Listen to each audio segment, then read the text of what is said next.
Livro do Apocalipse, capítulo de número 3, e o verso de número 14 a seguir.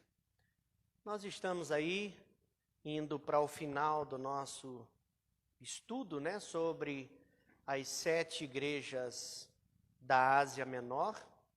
Hoje estaremos aí falando sobre a igreja em Laodiceia, na cidade de Laodiceia. Estaremos aí compartilhando com os irmãos. Está escrito assim: ao anjo da igreja em Laodiceia, escreve estas coisas. Escreve, estas coisas diz o Amém, a testemunha fiel e verdadeira, o princípio da criação de Deus. Conheço as tuas obras, que nem és frio e nem quente. Quem dera fosses frio ou quente, assim porque és morno e nem és quente nem frio, estou a ponto de vomitar-te da minha boca. Pois dizes, estou rico e abastado, e não preciso de coisa alguma, e nem sabe tu, que tu és infeliz, sim, miserável, pobre, cego e nu. Aconselho-te que de mim compres ouro refinado pelo fogo, para te enriqueceres, vestiduras brancas para te vestires, a fim de que não seja manifesta a vergonha da tua nudez. E colírio para ungires os olhos, a fim de que vejas. Eu repreendo e disciplino a quantos amo. Sê, pois, zeloso e arrepende-te. Eis que estou à porta e bato. Se alguém ouvir a minha voz e abrir a porta, entrarei em sua casa e cearei com ele e ele comigo. Ao vencedor, dar-lhe-ei sentar-se comigo no meu trono, assim como também eu venci e me sentei com meu Pai no seu trono. Quem tem ouvidos, ouça o que o Espírito diz às igrejas. Amém? Bondoso Deus, Pai querido, fizemos a leitura da Tua palavra, ó Deus Todo-Poderoso, nos apresentamos ao Senhor como dependentes que somos, ansiosos por ouvir a Tua voz, Senhor Jesus, ouvir, Senhor Jesus, as orientações, as instruções e receber o alimento espiritual que o Senhor tem reservado para nós através desta leitura. Fala conosco, Senhor Deus, por bondade e misericórdia, uma vez mais, é o que te pedimos, em nome do Teu Filho amado, Jesus Cristo. Amém. Pode se assentar os irmãos em nome de Jesus? Chegamos aí ao final de mais uma série de estudos que Deus tem sido engrandecido e glorificado. O propósito nosso de estarmos aqui é sempre o de engrandecer a Deus, falando acerca da sua palavra e nos alimentando da sua palavra.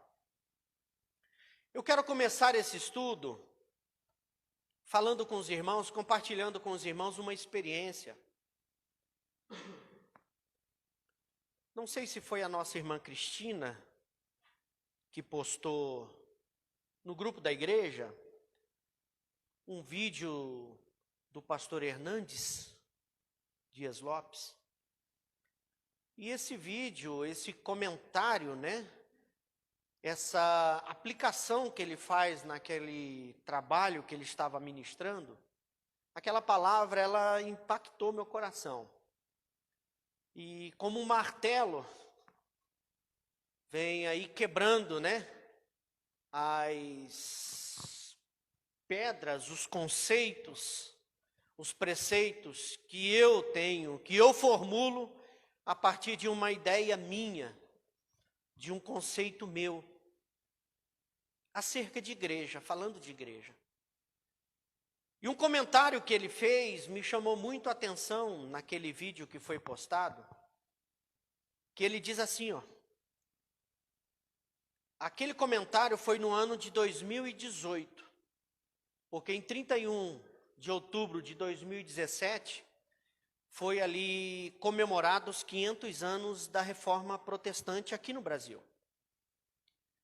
E ele inicia aquele comentário dizendo que a Europa não tinha do que comemorar, né? A Europa não tinha do que comemorar, porque lá passou.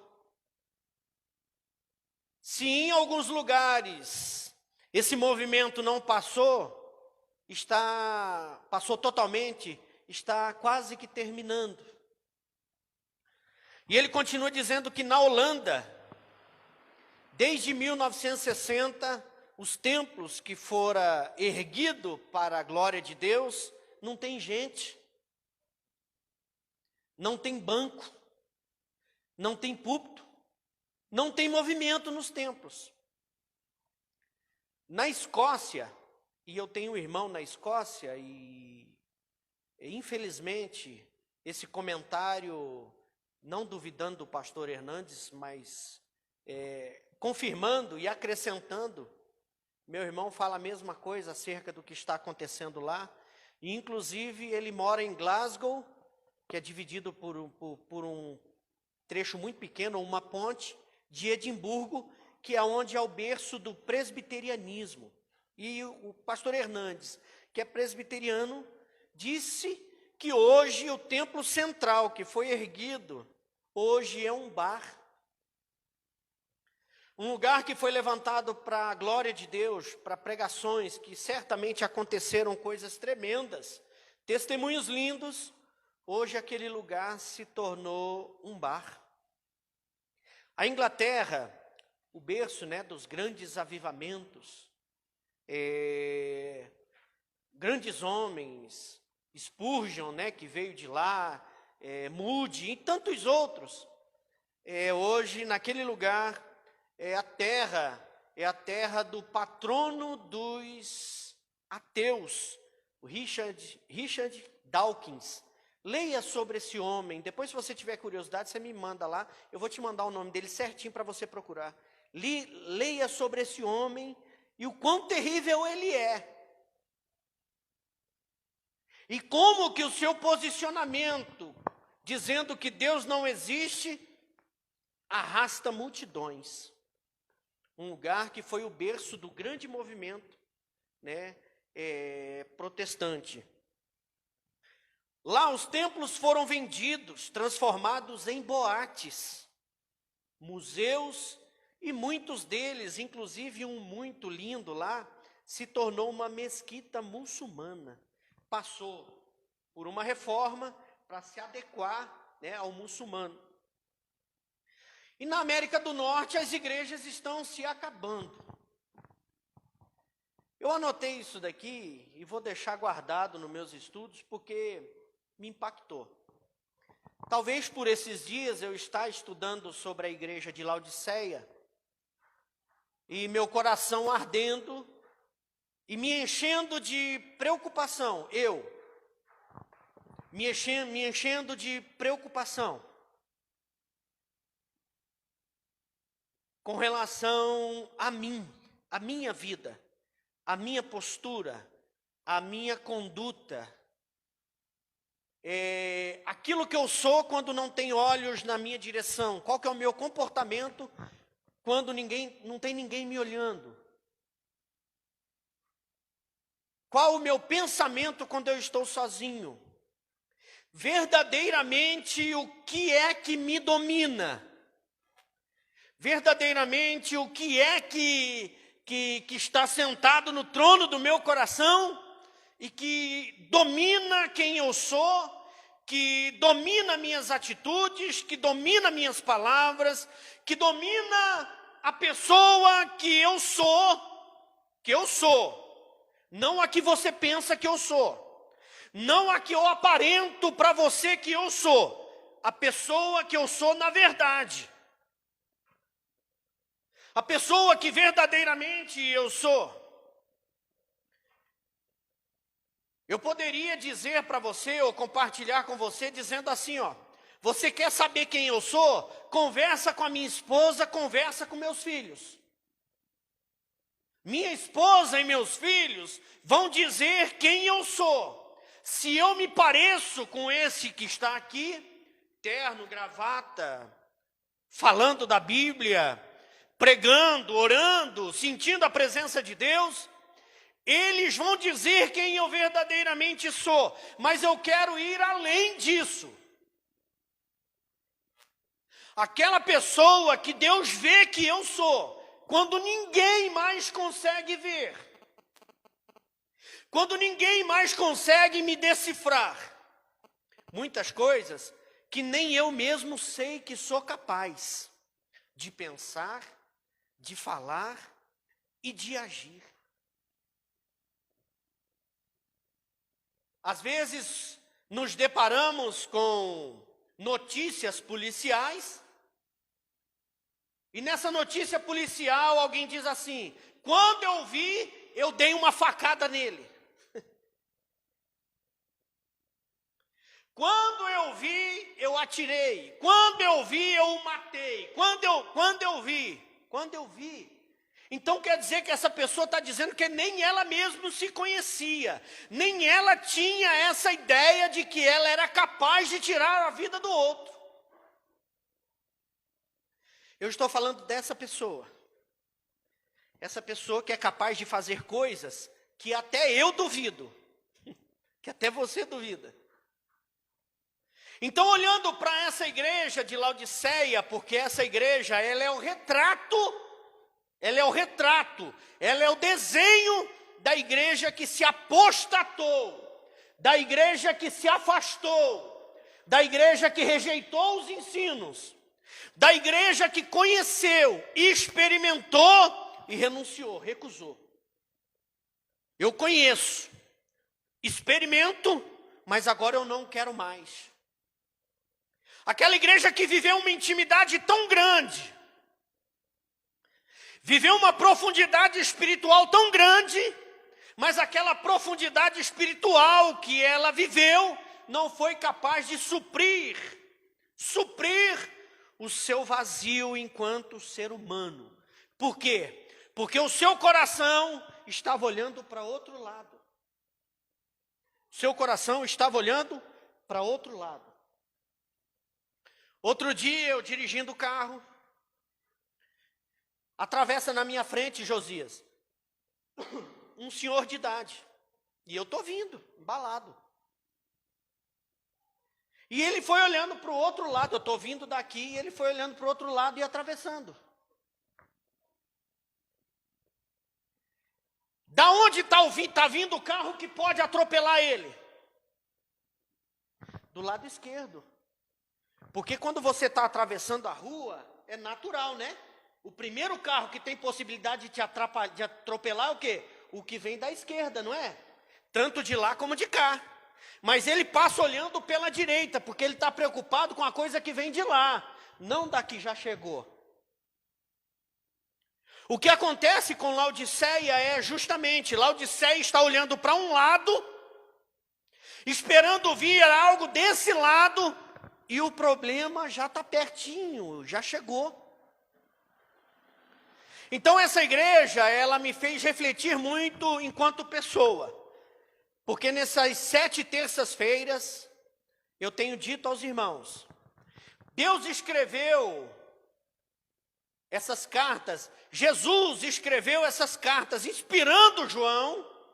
João foi inspirado por Jesus para escrevê-las e enviá-las a essas 7 igrejas, com propósitos para o dia e propósitos futuros, porque a palavra do Senhor, ela é eterna. Porque senão, como que eu olho lá, Gênesis capítulo 2, e consigo aplicar aquela palavra no dia de hoje? É porque a palavra é eterna. A palavra, ela surtiu efeito naquele dia e veio surtindo efeito por todos esses anos, por todos esses milhares de anos. Como é essa palavra? Então essa palavra é uma palavra que vem para nos despertar. Então a palavra de hoje, o ensinamento de hoje, ele vai ser num tom exortativo, tanto para você como para mim. Jesus olha para essa igreja, Laodiceia, foi a única igreja que não recebeu nenhum elogio, ela não tinha nada para ser elogiada, nada. Não tinha nada que acontecia em Laodiceia que Jesus olhou e viu bondade. A cidade de Laodiceia, ela foi fundada por um imperador chamado Antíoco II. Ele funda essa cidade, o primeiro nome dela foi Teópolis, cidade de Zeus, por causa da adoração que existia. Passado um tempo, ele resolve fazer uma homenagem à sua esposa Laodice. E em homenagem à sua esposa, ele coloca o nome de Laodiceia, aquela cidade. Laodiceia, ao contrário das outras, Laodiceia não sofre perseguição. Laodiceia não é confrontada, Laodiceia não é perseguida por ninguém. A realidade de Laodiceia é essa. Laodiceia, das 7 igrejas, era a mais rica, era a mais poderosa. A localização dela era estratégica. No quesito dinheiro, no quesito material, no quesito riqueza. Uma cidade que se orgulhava em apresentar e divulgar o seu forte sistema bancário. Laodiceia tinha um sistema bancário muito forte. Em Laodiceia também tinha um tipo especial de lã negra brilhante, que a partir dessa lã negra era feita tapete, manto e muitas roupas. Em Laodiceia também era o lar de uma escola de medicina que desenvolveu um unguento ou colírio, um tipo de colírio, que curava a doença dos olhos. E ela se orgulhava em apresentar isso para os outros. Ela se orgulhava em apresentar isso para os outros. A situação de Laodiceia era tão terrível que a cidade e a igreja viviam a mesma igualdade de características em todos os sentidos. A cidade era uma potência material. A igreja, da mesma forma, era uma potência material. Dominada pelo poder aquisitivo. E dentro desse contexto, eu anotei 2 curiosidades enquanto eu estava estudando, que eu quero compartilhar com você agora. Preste atenção. Primeiro, no ano de 62 depois de Cristo, 62, essa cidade, ela sofre um terremoto e ela é totalmente devastada, destruída.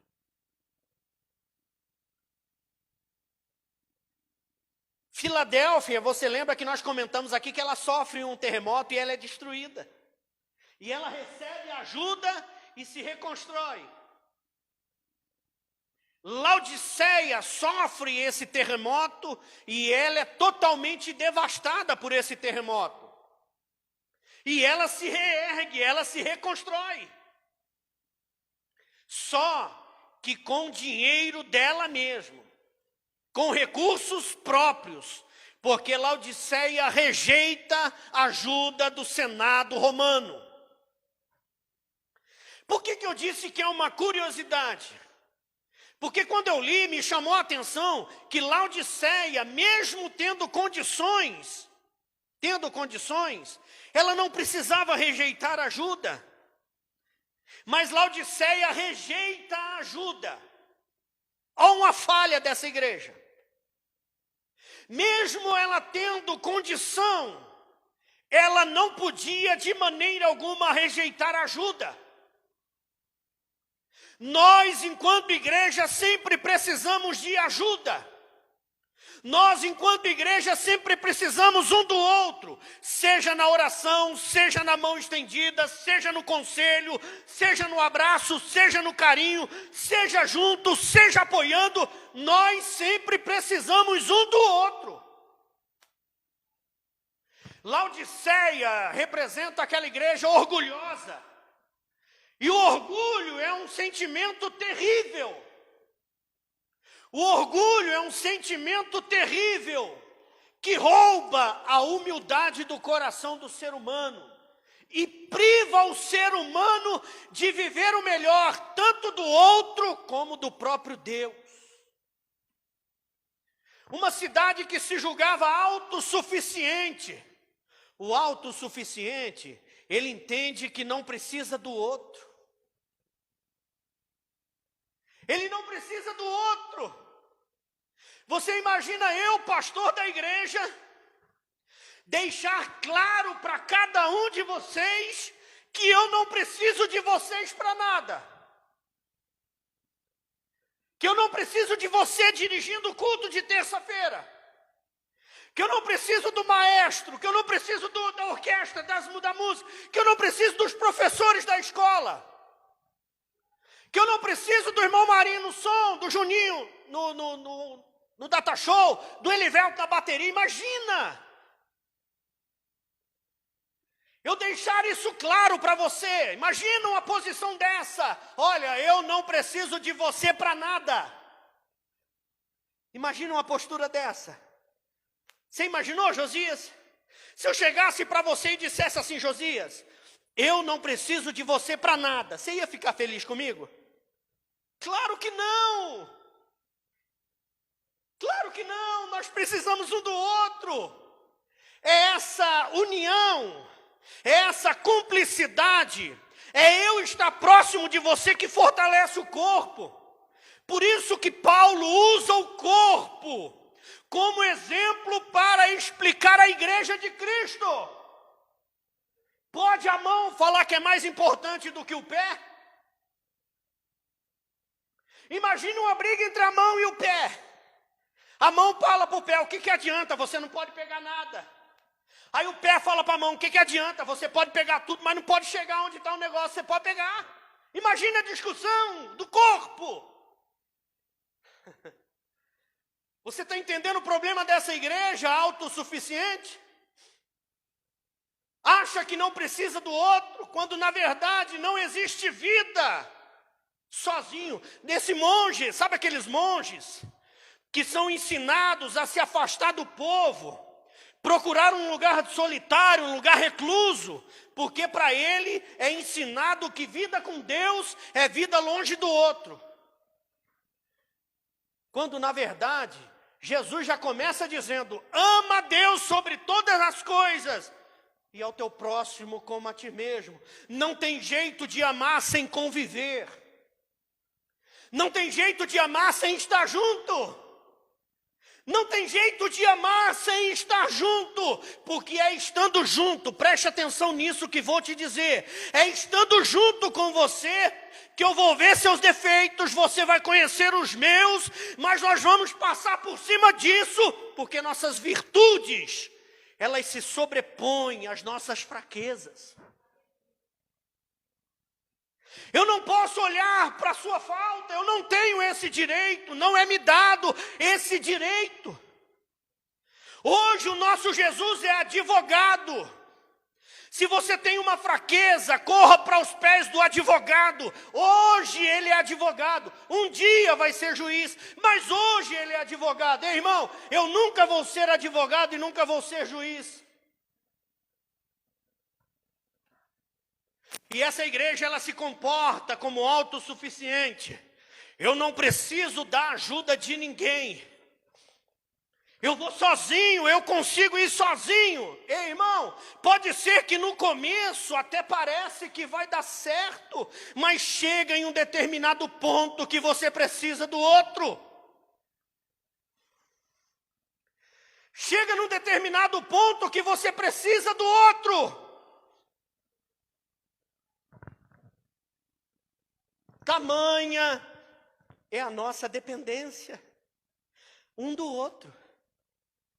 Imagina que graça teria isso daqui, esse momento de culto, essa atmosfera, se eu tivesse aqui sozinho. Eu cheguei aqui 6h15. Que gostoso, fiz a minha oração, fiquei aqui tranquilo, em paz, de boa.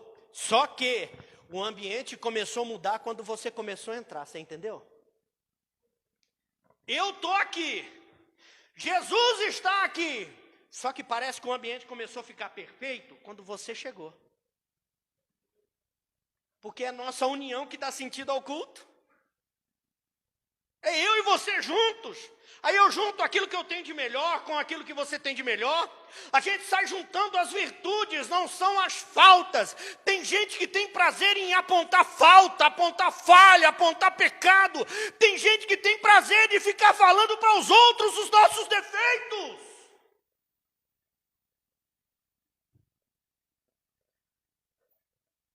E Deus, que Ele é soberano, quando Ele olha do céu, irmão, Ele olha dessa forma. Ah, o Jefferson é bom nisso. Foi isso que eu dei para ele. A Raíssa é naquilo, aí põe aqui, o Altieres é aqui, o Gesiel é aqui. Você está entendendo como é que funciona? O Elivelto aqui, o outro aqui, o Ailton aqui. Deus é desse jeito. Porque Deus sabe como que funciona o culto, e por isso Ele organiza da forma que lhe agrada. E essa igreja, ela acha que ela não precisa do outro. Ela se julga autossuficiente. Um erro. Outra coisa, essa igreja, ou melhor, essa cidade, ela apresentava um sério problema no fornecimento de água. Não é que não tinha água ao redor de Laodiceia. É que a água que tinha, não tinha jeito de beber, não era potável. Então eles fizeram o quê? Eles construíram um aqueduto, um sistema de transporte de águas, que fazia com que a água chegava na cidade. A água chegava na cidade, só que chegava morna. Qual que é o problema de chegar morna? Quem morava na cidade já estava acostumado com aquela água. Agora, os visitantes que vinham de longe, quando iam beber aquela água, dava asco, né? Dava ânsia. Eles sentiam ânsia de vômito por beber aquela água, porque ela chegava morna e suja. Imagina. Qual que é a curiosidade aqui? A curiosidade aqui é que em Hierápolis, era conhecida por suas fontes termais medicinais. Em Hierápolis tinha água quente que curava. E o outro extremo, porque Laodiceia ficava no meio, no outro lado ficava Colossos. E de Colossos vinha uma água fria, refrescante, que descia direto das montanhas. Mas o único estudo, alguém mencionar, o único que eu achei, que eu falei assim, não, eu posso confiar e apresentar para a igreja, foi que alguém disse que vinha de Hierápolis, dessas fontes termais, e chegava em Laodiceia morna. Qual que é o ensinamento que eu quero compartilhar com você? Laodiceia estava no meio. De um lado tinha água fresca, do outro tinha água quente. Em Laodiceia tinha água morna. Laodiceia não tinha nem água fria e nem água quente. Tinha água morna. Que situação terrível. Tão opulenta, tão poderosa, não conseguiu resolver um problema de saneamento. Não conseguiu resolver um problema normal, natural. Você pode ir na roça mais distante que tiver. Você abre a torneira, dessa torneira ainda que seja da mina. Mas hoje não tem mais aquele poço. Eu também vivi o finalzinho. Eu peguei o finalzinho do poço, Elivelto. Eu tinha casa dos amigos meus que jogava aquele balde d'água lá na corda. E ó, Tinha que trazer no muque para cima. Mas hoje não tem mais. Hoje a água sai da mina para um sistema de bombeamento e já vem direto para a torneira. Sai fresquinha a água. Normal. Laodiceia não conseguiu solucionar um problema normal. Por quê? Por causa da sua indecisão, por causa da sua indiferença, por causa do seu posicionamento. Porque Laodiceia era uma igreja que achava que servia Jesus, só que Jesus estava do lado de fora. Agora uma coisa, presta atenção comigo. Eu e você dizemos servir a Jesus. Confirmamos que o amamos. Será que existe algum momento da nossa vida em que Jesus é colocado para o lado de fora? Será que existe algum momento da minha vida em que Jesus não faz parte? Como que eu digo assim, ó Jesus, agora aqui, o Senhor não pode ver isso. Sai, porque agora é só eu. Fica lá do lado de fora, quando eu acabar, eu chamo o Senhor de volta. Será que tem algum momento desse na minha vida e na tua vida?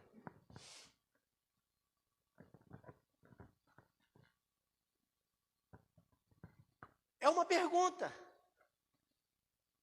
que é para você e para mim. Porque ninguém melhor do que eu para saber o que faço, para saber o que falo e para saber o que vejo. Ninguém melhor do que eu para saber o que verdadeiramente eu quero, o que verdadeiramente eu gosto. Porque tem coisas que dissemos ao outro, eu gosto, mas a gente faz para agradar. Quando verdadeiramente nós não gostamos. Uma pergunta. Então a autossuficiência dessa igreja sufocou um sentimento lindo, que é aquela sensação de depender. Era tão autossuficiente que se privou de viver a dependência. Meu irmão, a coisa melhor do mundo é viver a dependência de Deus. Como é bom você viver a dependência de Deus. Quando o Senhor me chamou para a obra e me levou para a sua obra, nos 2 primeiros anos eu sofri demais, porque eu estava acostumado a ser tudo do meu jeito. Depois que eu passei a viver a dependência de Deus, eu aprendi que tem que ser tudo do jeito de Deus. Eu não faço nada na igreja se não for da vontade de Deus. Eu oro anos, eu espero anos, eu tenho paciência grande. Não é porque eu sou bom, não, é porque Ele me deu. Eu aprendi a entender o que é a igreja, a ver a igreja. O meu pastor que me formou, que me ensinou, ele sempre me dizia para que eu entendesse o tempo de Deus na vida das pessoas. Porque ele entendeu o tempo de Deus na minha vida. Se ele não tivesse entendido o tempo de Deus na minha vida, eu não estaria na igreja, eu não estaria aqui hoje, Josias. Meu pastor me amou, ele teve paciência comigo, ele entendeu o propósito. E por isso que nós estamos aqui, porque esse ambiente é espiritual. O próprio Jesus disse, o que eu faço hoje, você não entende, você vai entender depois. Muitas coisas na minha vida eu estou entendendo hoje. Coisas que deram errada ontem, no passado, eu estou entendendo hoje. Deu errado porque o Senhor me queria aqui. Se tivesse dado certo lá, eu estaria longe de Deus. Eu estaria fora do propósito, fora da vontade, fora dos caminhos do Senhor até. Mas porque o Senhor sabia o que queria comigo, o que tinha na minha vida, tirou, fechou a porta lá, para que a porta se abrisse aqui. Lá do Paraná, interior do Paraná. Nunca me passou pela cabeça que eu conheceria uma cidade por nome de Areado. Pior, nunca me passou pela cabeça que eu moraria num lugar chamado Barro Preto. Gente, eu sou do sul. Você sabe o que é o sul do país? O sul do país é um lugar que, se você não viu, Fala-se perfeitamente, corretamente. Imagina só, um lugar que fala leite quente, dói os dentes da frente da gente. Eu vim desse lugar. Nunca imaginei que está numa roça por nome de Furquim, nem imaginava. Você está entendendo o que eu não sabia ontem, eu estou entendendo hoje? Que a vontade de Deus ela é perfeita e agradável, a gente não entende, mas a vontade do Senhor é perfeita e agradável. Qual que é o segredo, pastor? Permanece no caminho. Alguma coisa vai dar errado, uma porta vai fechar, mas fica no caminho. O segredo é ficar no caminho, Elivelto. A direção quem vai dar é Deus. Falar igual eu falo com vocês aqui, nunca na minha vida. Você acha que você é vergonhoso? É que você não me conheceu antes. Irmão, me dava uma tremedeira, Kézia, nessa perna aqui, ó. Os irmãos pensavam que eu estava mexendo, eu estava era tremendo. Você acha que você soa? Rapaz, eu derramava água, não é suar pinguinho não, derramava. Coitado do outro que ia pegar o microfone da minha mão, tudo melado de suor. O que ele fez naquele dia eu não entendi, estou entendendo hoje. Irmão, isso é uma palavra profética para alguém aqui. Isso é uma palavra profética para alguém aqui que não está entendendo o que está acontecendo. É Deus agindo, trabalhando e fazendo na tua vida. Você não está entendendo hoje, você não está entendendo agora, mas amanhã você vai entender. Tem coisa que Deus faz hoje que dói. Tem coisa que Deus faz hoje que deixa a gente nervoso. Tem coisa que Deus faz hoje que a gente não consegue compreender. Fica com medo. Mas amanhã a gente vai entender. Aleluia. Essa igreja, como nós temos dito de todas as outras, essa igreja ela se relaciona, ela não representa, tá? Ela se relaciona à era da apostasia, que começou justamente no ano de 1900, pouco tempo atrás. Foi um ano que se deu início a isso, com tudo o que houve. Laodiceia é o retrato da igreja satisfeita na terra. Igreja satisfeita com a terra. Igreja que está se sentindo preenchido com o que a terra, esse lugar, pode oferecer, pode proporcionar. Que perigo, irmão, porque a abundância material facilitou as coisas para que ela acreditasse. A abundância material facilitou as coisas para que essa igreja acreditasse que a necessidade de coisas espirituais não era importante. Eu tenho que preservar o meu material. Eu não preciso cuidar tanto do meu espiritual, porque Deus cuida. É um perigo. É um perigo quando aquilo que eu tinha que fazer pela minha vida espiritual, eu deixo para depois para cuidar daquilo material. Porque entre o material e o espiritual, Jesus pode vir.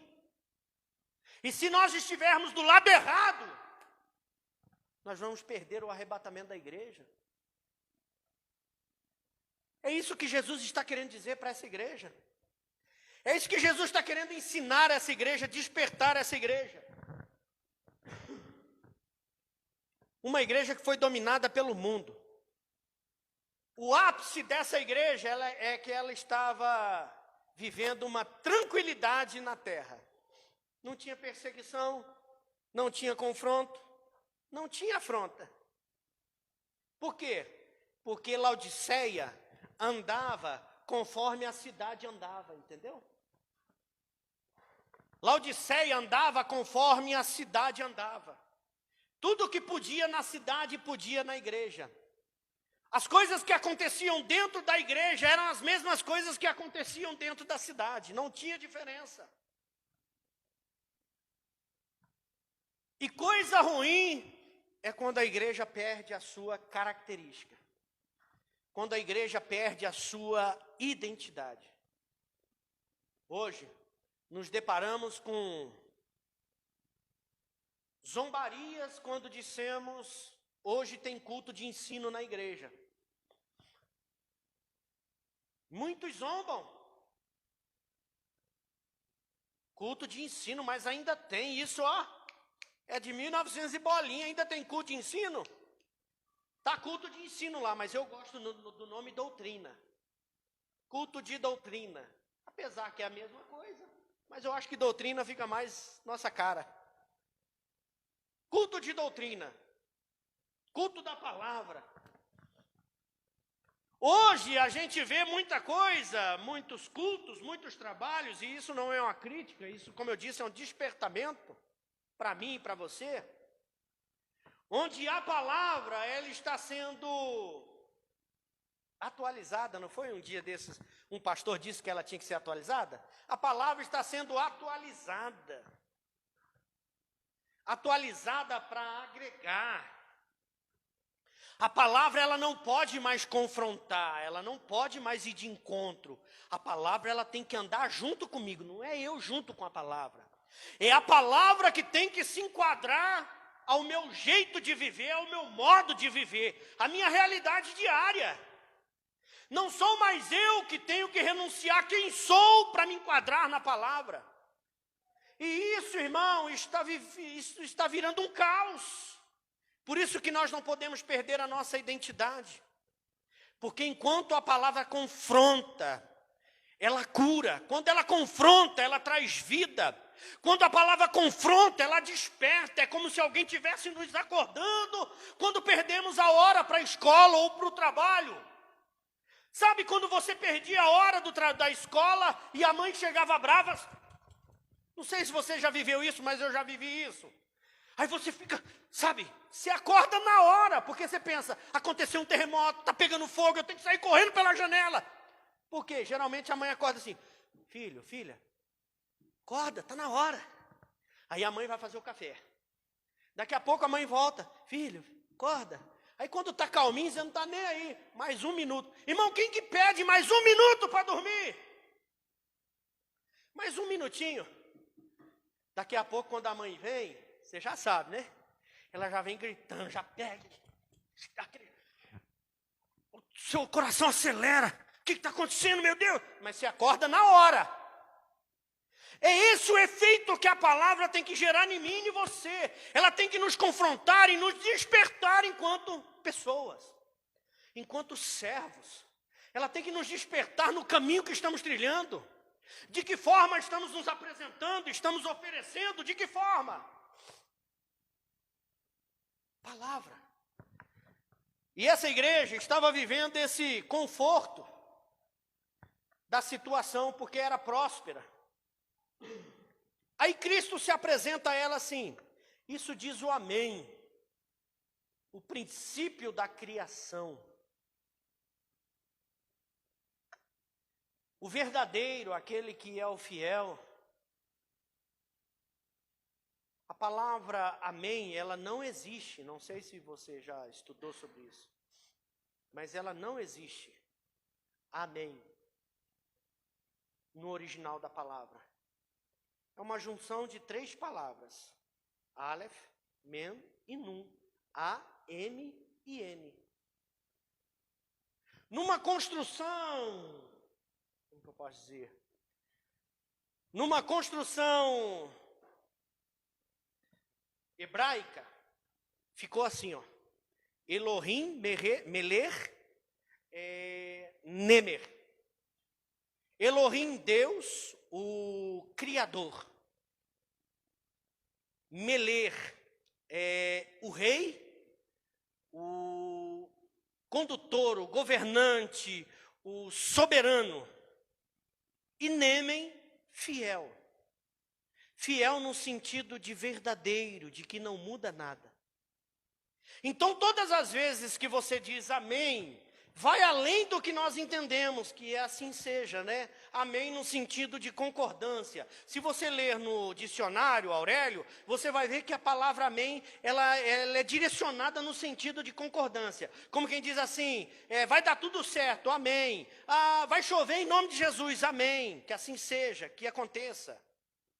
Mas o profundo dessa palavra, toda vez que você diz amém, você está dizendo assim: Deus, Rei, fiel, que cumpre tudo o que promete. Olha que coisa tremenda. Eu sei que você sabia disso também. Deus, Rei e fiel, na palavra amém. Então, quando ele apresenta assim, eu sou o amém, ele está chegando para essa igreja que está vivendo essa dificuldade, que está passando por esse processo, embora não se enquadre dentro da sua vontade, mas ele não chega se apresentando como juiz. Ele não chega expulsando essa igreja, ele chega para essa igreja e diz assim, ó, aqui é o amém, é o rei. É o teu rei, é o teu criador, é o teu Deus, o teu criador, é o teu rei, o soberano, aquele que pode tudo e domina tudo e sobre tudo, e o fiel, o verdadeiro, que cumpre tudo aquilo que promete. Que coisa linda, né? Laodiceia é linda pela forma como termina. Como termina? Porque Jesus não dá nenhum elogio para essa igreja. Ele não faz nenhum elogio para essa igreja, irmão Marcos.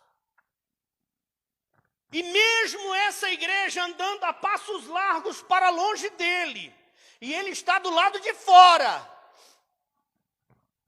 ele se apresenta como verdadeiro. E quando ele se apresenta, ele deixa claro a sua ação de graça e de misericórdia. De que forma? Olha o que ele diz assim. Quer ver? Ó? Versículo 16, se você puder ler, que nós já vamos terminar. Capítulo 3, versículo 16. Diz assim, ó. Assim, porque és morno, e nem és quente, porque és morno, e nem és quente, nem frio, estou a ponto de te vomitar. Isso daqui, irmão, não é outra coisa senão a ação da misericórdia e graça de Deus. Eu estou a ponto de te vomitar, eu não te vomitei. A tua conduta, a forma como você está me levando a isso, mas eu não te vomitei. Que misericórdia, né? Que misericórdia. Aqui cabe bem aquela palavra quando diz assim, enquanto há vida, há esperança. Enquanto tem vida, tem jeito, irmão Marcos. Por isso que eu acho lindo quando alguém diz que é para a gente não se esquecer, como foi dito aqui no domingo, que não é para a gente julgar pela aparência, não podemos desistir do outro. Temos que continuar clamando, orando, buscando, chorando, porque a graça e a misericórdia vai surtir efeito e a salvação vai chegar. Não desista, por pior que seja a pessoa. A ação da graça de Deus é algo extraordinário. E Tiago, capítulo de número 2, versículo de número 3, no finalzinho diz assim, ó, a misericórdia, ela triunfa sobre o juízo. Já está julgado. Essa igreja estava longe de Deus, longe de Jesus, da sua palavra. Juízo. Aí Jesus chega com a misericórdia. Você consegue entender, irmão, que nós estamos aqui por causa da misericórdia? Não é mérito nem meu e nem teu. Nós estamos aqui por misericórdia. Essa palavra que eu estou pregando, ela não é para você, ela é para mim. Isso é ação de misericórdia. Deus nos reuniu para falar e nos lembrar o quão preciosos nós somos para Ele. Ação de misericórdia. As portas da igreja, ela tem um propósito, nos trazer para Deus, ação de misericórdia.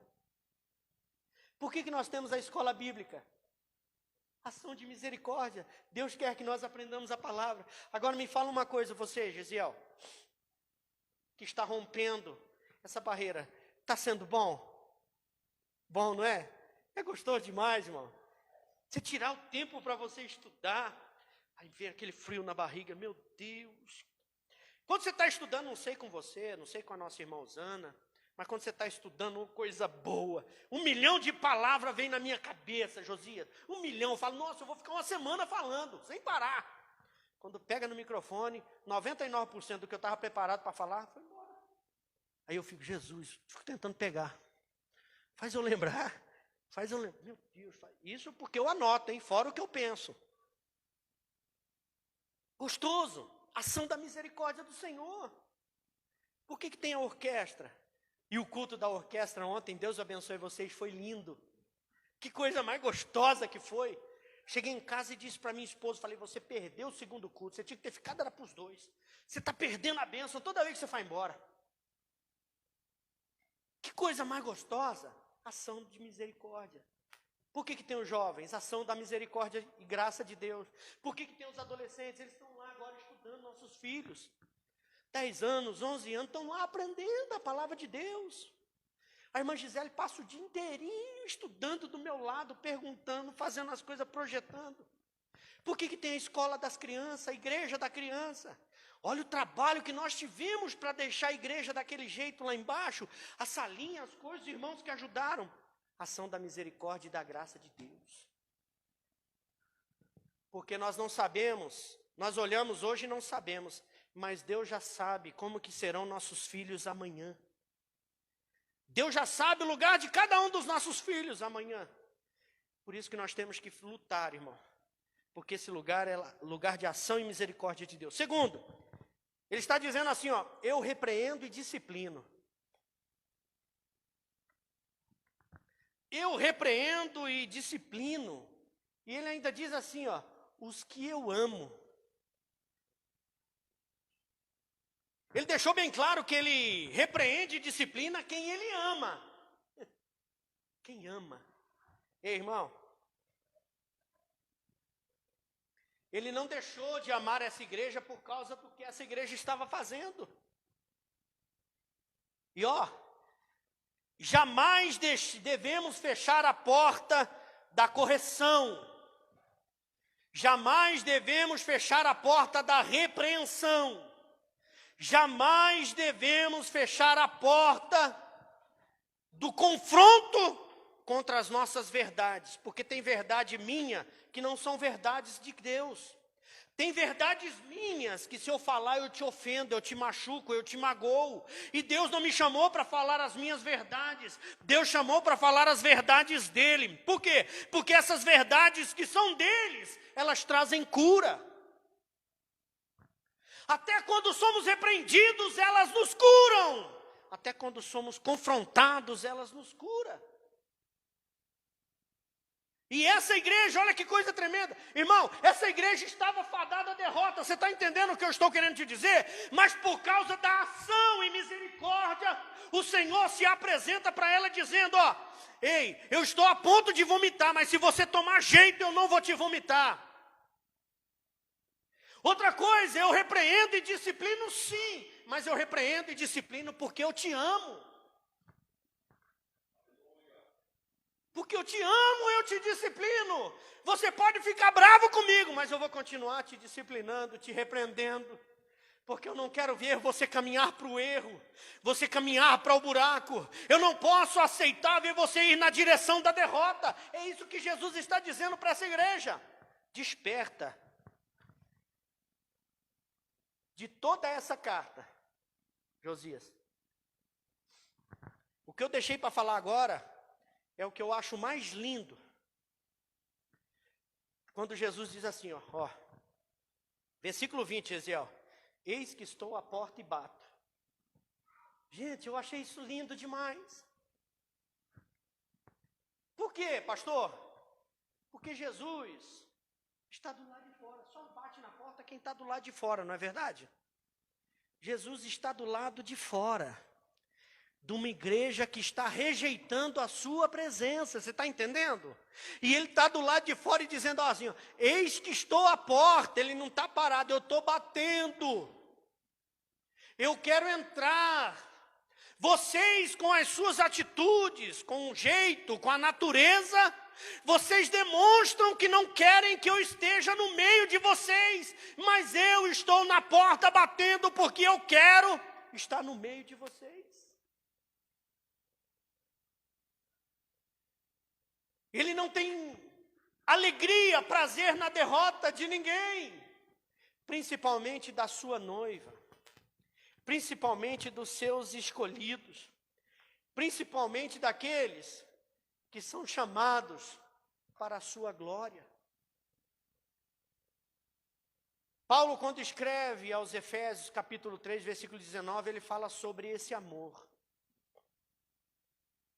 Amor que excede todo entendimento.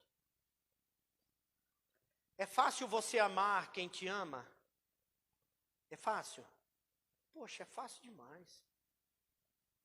É fácil eu amar meus filhos? Fácil demais. É fácil eu amar a Laura? Laura com 2 aninhos. De manhã ela acorda, a primeira coisa que ela fala para mim é: papai, eu te amo. É difícil de amar ela? É fácil. Difícil é você amar quando a pessoa te rejeita. Difícil é você manter o seu amor intacto quando a pessoa demonstra que não quer nada com você. Quando a pessoa despreza você. Difícil é amar quando a pessoa faz da sua vida um balde de lixo. Quando a pessoa não te valoriza. Quando a pessoa não vê suas virtudes, não reconhece você. Aí é difícil amar. Mas que lição para nós, né? A igreja desprezou, ele está na porta, do lado de fora, ele não foi embora. Ó, irmão Renner, Jesus nem foi embora e nem colocou outra no lugar de Laodiceia. Irmão, eu vou repetir porque isso daqui é coisa tremenda, irmão. Ele nem foi embora e nem colocou ninguém no lugar de Laodiceia, você está entendendo? Porque Jesus é maravilhoso, irmão Marcos, ele não desiste de Laodiceia. Laodiceia não quer, mas ele não desiste. Laodiceia não entendeu o propósito e ele não desiste. Laodiceia quer andar longe dele, mas ele quer andar perto de Laodiceia, porque o que manifesta aqui é a graça dele, não o amor dela. Nós estamos aqui por causa da graça e misericórdia dele.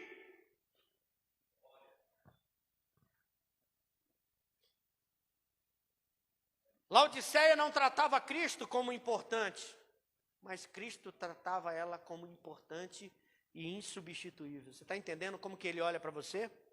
Você é importante e insubstituível. Essa pessoa que está do teu lado, ela é insubstituível. Você pode dizer assim: meu Deus, podia ter tanta gente no meu lugar aqui agora. É, mas você é importante e insubstituível. Deus queria era você.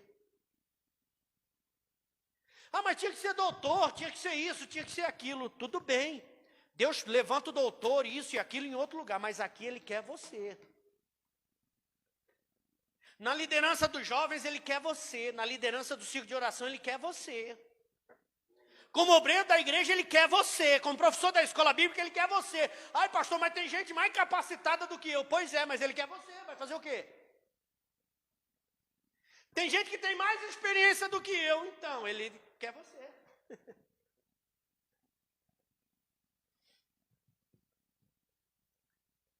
Mesma coisa que eu olhar para a igreja e olhar para quem já passou antes de mim por aqui. Meu Deus. Num linguajar chulo, a gente diz assim: coloca nos bolsos e ainda sobra lugar para uns 5, 6. Mas Deus me quer aqui. Você pensa que eu já não perguntei para Deus? Deus, tanto lugar, por que aqui? A gente é assim, não é? Fala que a gente não é assim, Deus, mas tanta gente, por que eu? É Deus. Quem escolhe é Ele. E o que Ele tem na tua vida é coisa tremenda. Aí Ele diz para essa igreja, ó: eis que estou na porta e bato. E aí? Ele fica esperando a ação da igreja. Se você abrir, eu vou entrar. Vou cear com você e você comigo. Eu estarei com você e você estará comigo. Eu estarei com você te protegendo. E você estará comigo usufruindo de tudo aquilo que é meu. Você entendeu a promessa? Você entendeu a proposta? Então Deus em tudo, Jesus em tudo, não ocultou dessa igreja, não privou essa igreja da ação da graça e da misericórdia. Ensinamento para mim e para você. Amém, meus irmãos? Se coloca de pé em nome de Jesus, nós estaremos orando ao Senhor.